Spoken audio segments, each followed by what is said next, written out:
Alps, the entire mountain. He's probably covered some of them right there. Could you be, what? Mont Blanc. Yes, for those that speak French.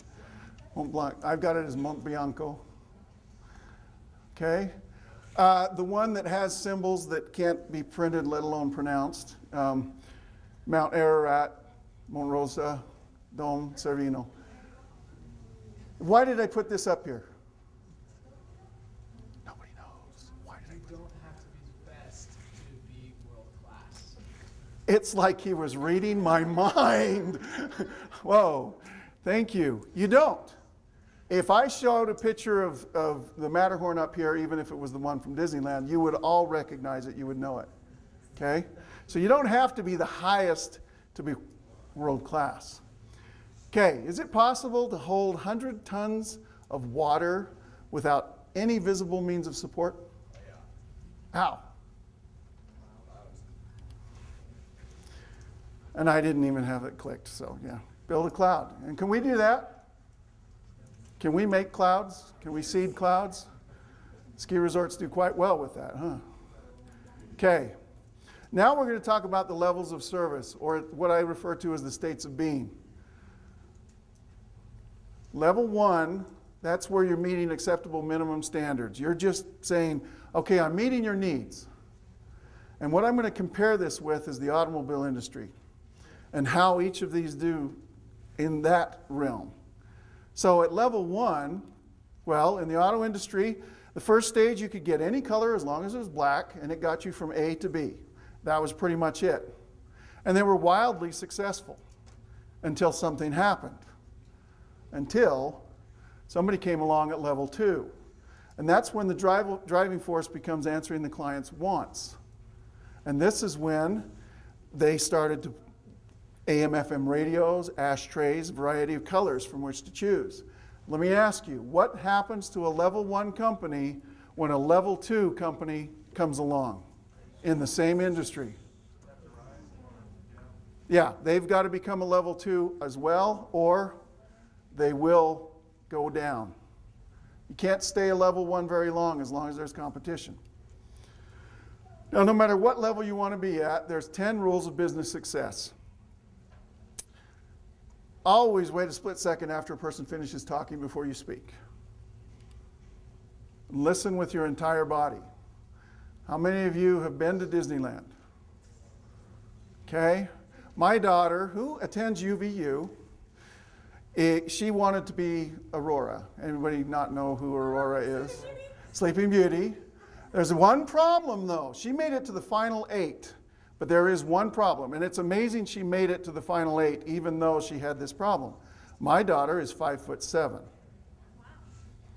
Aurora can only be 5'6". Why? The dress. No, I think they have enough money to buy a new dress. Who's she talking to 90% of the time? Little kids. They've got this restriction. And have you noticed how the princesses talk to the little kids? They listen with their entire body. They're down like this.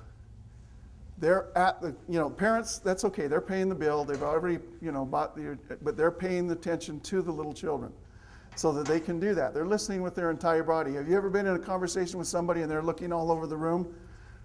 They may hear every word you say, but are they listening? No. Okay. Be positive. Even if you have to use your imagination, okay? And speak well of others, even if you have to lie, okay? That was a little bit of humor, but it's okay. It's just, hang on. You'll get it in a little bit. Okay, there we go. Memorize names. What is the number one favorite thing for people to hear? Their own name, and preferably pronounced correctly. Okay? Never try to impress. The effort always shows and it diminishes you. And never make your conversations, particularly on cell phones, public. This is the part where I diverge a little bit. I carry my cell phone with me at all times, and if it rings, which it has done, even when I was presenting in front of 1,000 people, I answer it. Why would that be?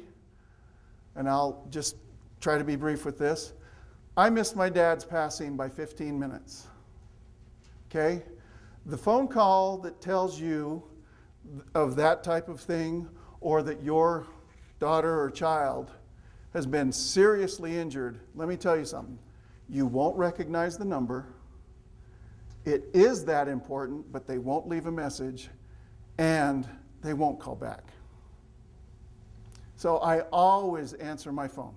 I have a code, and if I pick it up and answer it a certain way, they know what I'm doing, and they can then know that, okay, I got to get off the phone quickly.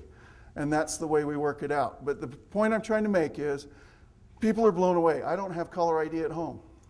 I always answer the phone, because I never know really where it's coming from, and I don't want to make that judgment beforehand. That was my own personal thing. Praise but never flatter. Praise makes people feel good, but flattery makes them feel manipulated. And don't you always wake up every morning saying, gee, I sure hope somebody manipulates me today? Yeah, that's what we started out today, right? No. Are you guys with me? Okay, Rachel, even if you have to make it up, laugh. Okay, no, just kidding. And a simple rule whenever you're in doubt, be kind. Now, I know I put up there 10 rules of business manners, but so just do these there. Okay? And that'll be fine. Now, thank you for that gallant effort. Now, level 3, that's where surveys are asking, okay, how can we improve? Well, it doesn't do you any good because the customer has run out of ideas. So to differentiate yourself, you've got to make a leap to making the driving force be surprising the customer. And as a result, you become imagination driven. When Walt Disney created, not just conceived of Disneyland, he entered the 3rd level. Because he went beyond what the customers said they needed or could have even imagined. What happened when Walt Disney went for a loan for Disneyland? No way. You're going to charge people just to get in? That's going to fail. Right. Okay. When the auto industry entered the 3rd level, that's when they created heated car seats. They turned the stereo console slightly towards the driver, and they also came up with these cavernous trunks that seem bigger than the car itself. I mean, here you are in a Toyota Corolla, and you can have a camp out for 3 in the back of the trunk. It's just, how did they do that? Now, let me ask you, did anyone ask for that? No. But it's what allowed them to take a Camry and put a Lexus symbol on it and charge $40,000 more. Okay?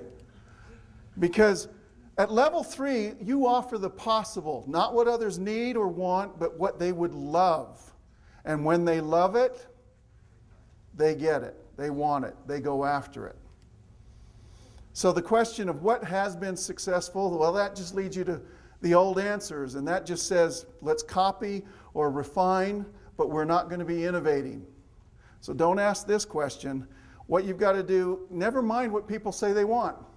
No one ever asked for ATMs. No one ever asked for heated car seats, Disneyland, and outside of a few thousand techies, no one asked for PCs. How many people have a computer at home?